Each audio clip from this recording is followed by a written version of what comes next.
Hi மக்களே, எல்லோரும் எப்படி இருக்கீங்க? இன்றைக்கி நான் எண்ணெய் கத்திரிக்காய் குழம்பு தான் வைக்க போகிறேன்.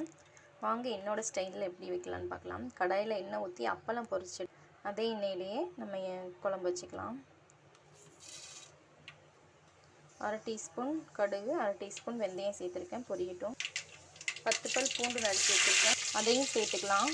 கருவேப்பிலை, 200 சின்ன வெங்காயம் சேர்த்துக்கிறேன், 200 கிராம் இருக்குது. நல்லா வதக்கிக்கலாம். இப்போ பக்கத்தடுப்பில் ஒரு கடாய் வச்சுருக்கேன், அதில் எண்ணெய் ஊற்றி கத்திரிக்காய் சேர்த்துக்கலாம். கத்திரிக்காயில் இப்போ கொஞ்சமாக மஞ்சத்தூள் உப்பு சேர்த்து நல்லா வதக்கிக்கலாம். பக்கத்துலேயே வெங்காயம் நல்லா வதங்கிடுச்சு.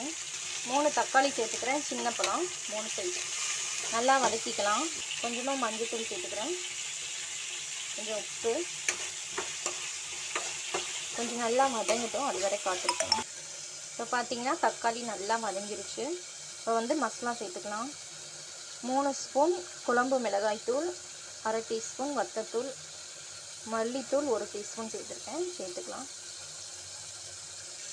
நல்லா கிளறி விட்டுக்கலாம். இப்போ ஒரு எலுமிச்சைப்பழ அளவு புளி ஊற வச்சுருக்கேன், அது நல்லா கரைச்சிக்கலாம்.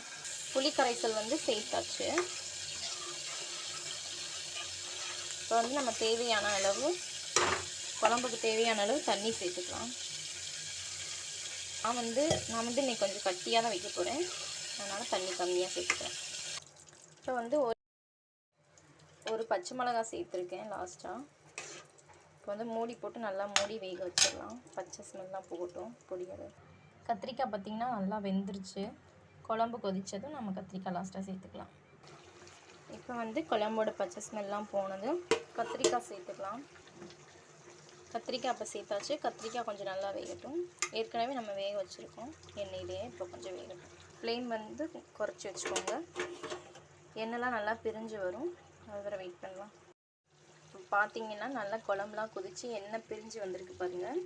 இந்த ஸ்டேஜில் நம்ம குழம்பு ஆஃப் பண்ணி, இதே போல் இந்த அளவுகளோடு நீங்களும் செஞ்சு பாருங்கள். குழம்பு அவ்வளோ அருமையாக இருக்கும். கத்திரிக்காய்லாம் நல்லா வெந்துருச்சு. நல்லா ஆவி பறக்க சுட சுட சாப்பாடில் போட்டு சாப்பிடுங்க ஃப்ரெண்ட்ஸ், நல்லாயிருக்கும். இதே போல் நீங்களும் ட்ரை பண்ணி பார்த்துட்டு எப்படி இருக்குன்னு கமெண்ட் பண்ணுங்கள். ஓகே, இந்த வீடியோ பிடிச்சிருந்தா லைக் பண்ணுங்கள், ஷேர் பண்ணுங்கள், ப்ளீஸ் சப்ஸ்கிரைப் பண்ணுங்கள். ஓகே, பாய்.